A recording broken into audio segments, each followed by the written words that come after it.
is the advantage of being an empowering plant manager? I'm Greg Schinkel, President of Unique Training and Development and Frontline Leadership Systems, and today we've got to address the issue of a plant manager who is either more empowering or tends to be more micromanaging.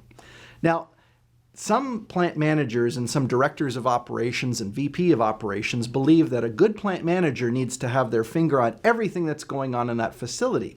And that leaves many plant managers to actually micromanage. But the problem with micromanagement is it really detracts away from what the supervisors are responsible for, and even the production employees start to feel demotivated from that. So where people worked in teams where their managers actually gave them more feedback and more empowerment, they were 35% more likely to stay with the company. 35% more likely to stay, that's significant.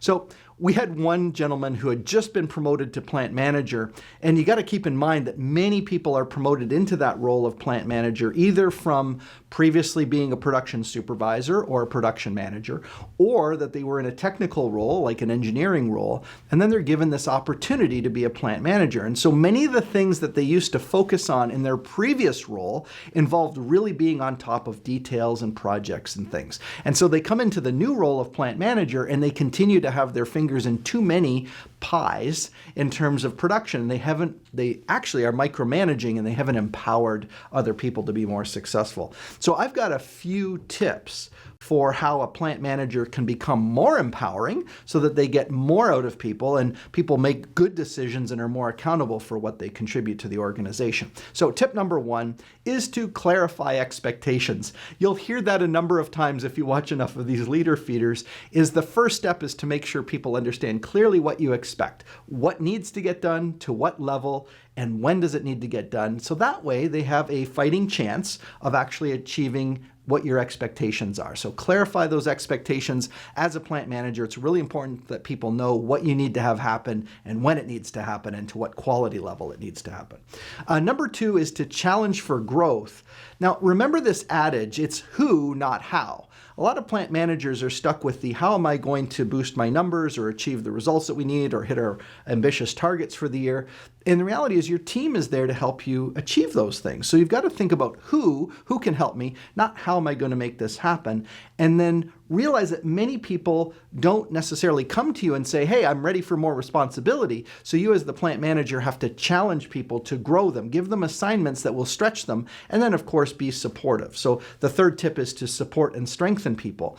Now, if your team isn't quite up to the challenges that you have for them as a plant manager, then you need to strengthen them and support them as you go along. This is where your coaching tips will come in. And strengthening is different than saying, oh, you're not cutting it, and so now I need to come down and do your job too. That will only mire you into micromanagement again as a plant manager. So as an empowering plant manager, what's important is that you give people a sense of what you want.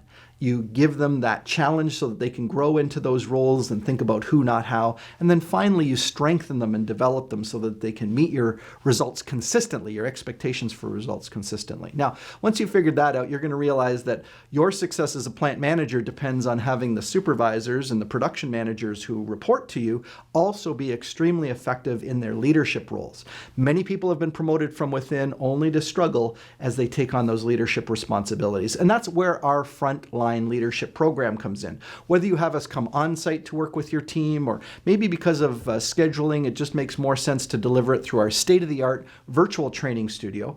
Or now we've got a third option for those really difficult to schedule training programs. It's to use our frontline leadership on demand, where people can log in, go at their own pace, and then still be expected to apply those learnings back on the job. And you can track it all with our Leader Behavior Builder system. Of course, all of that starts with a conversation, and that can happen at our website at uniquedevelopment.com. Or why not connect with us on one of the many social media platforms that we're involved in. No matter what it takes, we'd like to, through conversation and discussion with you, come up with a solution over a period of time that builds a really strong leadership presence so that you can be an employer of choice and you can hit your results consistently.